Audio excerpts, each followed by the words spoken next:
Assalamualaikum warahmatullahi wabarakatuh. Salam sejahtera bagi kita semua. Sebagai salam pembuka, marilah kita panjatkan rasa puji dan syukur kehadirat Tuhan Yang Maha Esa, yang tidak pernah berhenti memberikan kita rahmat dan karunia-Nya, sehingga kita dapat menghadiri acara seminar nasional virtual kali ini dengan tema Mahasiswa Hebat, Santun Berbahasa di Era Digital.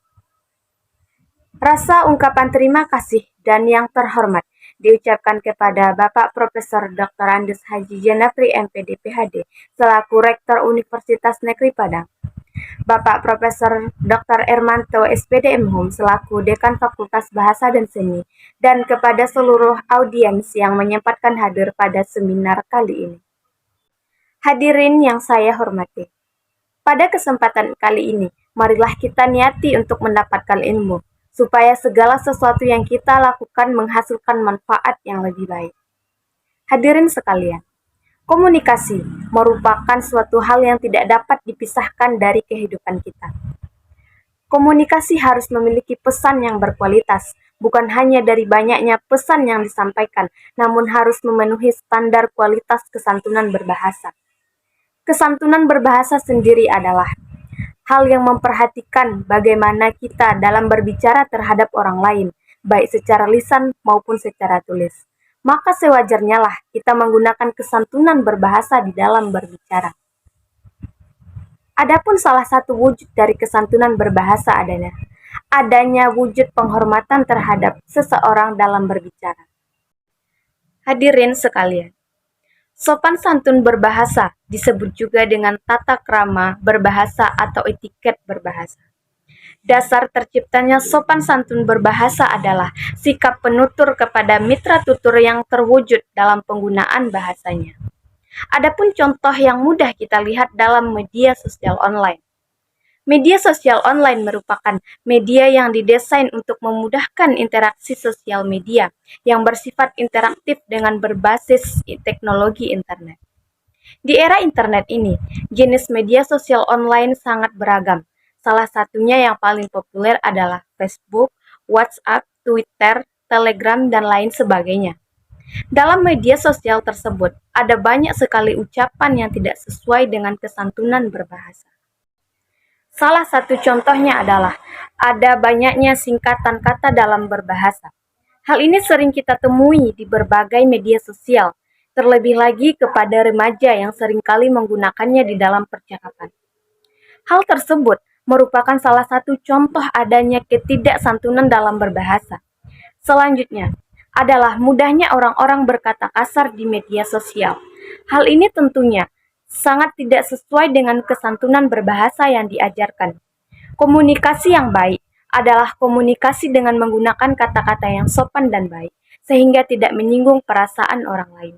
Di era digital yang semakin canggih dan semakin berkembang ini, muncul beberapa persoalan lainnya mengenai kesantunan berbahasa.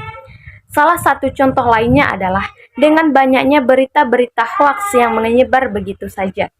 Penyebaran berita hoaks dikatakan tidak mempunyai kesantunan berbahasa dikarenakan menyebarkan berita yang belum jelas kebenarannya dan dapat merusak nama baik seseorang. Hadirin sekalian, sejatinya kesantunan berbahasa memiliki 4 prinsip dasar. Yang pertama adanya prinsip kualitas. Prinsip ini menuntut para penutur untuk mengatakan apa yang sebenarnya terjadi di dalam suatu percakapan, sehingga hal-hal yang tidak diinginkan tidak dapat terjadi. Selanjutnya, yang kedua adanya prinsip kuantitas. Prinsip ini merupakan prinsip yang mengharuskan penutur bicara secukupnya atau sewajarnya. Hal ini dilakukan supaya percakapan berlangsung baik dan tidak adanya kesalahpahaman. Selanjutnya yang nomor 3, adanya prinsip relevansi. Prinsip ini merupakan prinsip yang menuntut kita untuk memberikan percakapan yang relevan dengan situasi percakapan tersebut. Dan yang terakhir ada namanya prinsip cara. Prinsip ini, maksud dari prinsip ini adalah menuntut kita untuk harus berbicara langsung dan legas secara tidak berlebihan. Kemudian selanjutnya, Pada masa era digital yang semakin berkembang ini, semua aspek hampir berkembang dengan pesat, bukan hanya masalah ekonomi, pendidikan, budaya, politik, dan lainnya. Namun, sepatutnya lah dengan perkembangan yang ada, pola pikir kita mengenai kesantunan berbahasa terus dikembangkan. Barulah Baru salah dalam menghargai pendapat orang lain dan jangan mudah dalam menilai orang lain. Sekalipun orang lain bersalah, gunakanlah bahasa yang baik dan sopan, karena sejatinya hal tersebut merupakan prinsip dasar dari kesantunan berbahasa. Hadirin yang saya hormati, pada bagian penutup ini saya menyimpulkan bahwa kesantunan berbahasa pada masa era digital ini semakin terkikis. Hal ini disebabkan oleh kurangnya pengetahuan mengenai kesantunan berbahasa dan adanya budaya dalam mengikuti gaya seseorang yang kadang belum tentu sesuai dengan kesantunan berbahasa yang seharusnya. Maka, dengan itu, para audiens sekalian, marilah kita perbaiki bahasa kita di saat menyampaikan sesuatu ataupun berita kepada orang lain. Hal itu merupakan bagian pokok yang harus terus dikembangkan terlebih lagi. Sekarang merupakan masa yang semua aspek berkembang dengan cepat.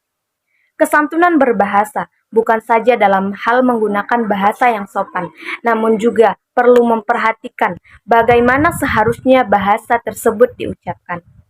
Sekian pidato singkat saya. Apabila mungkin ada kesalahan kata dan sikap, saya mohon maaf. Assalamualaikum warahmatullahi wabarakatuh.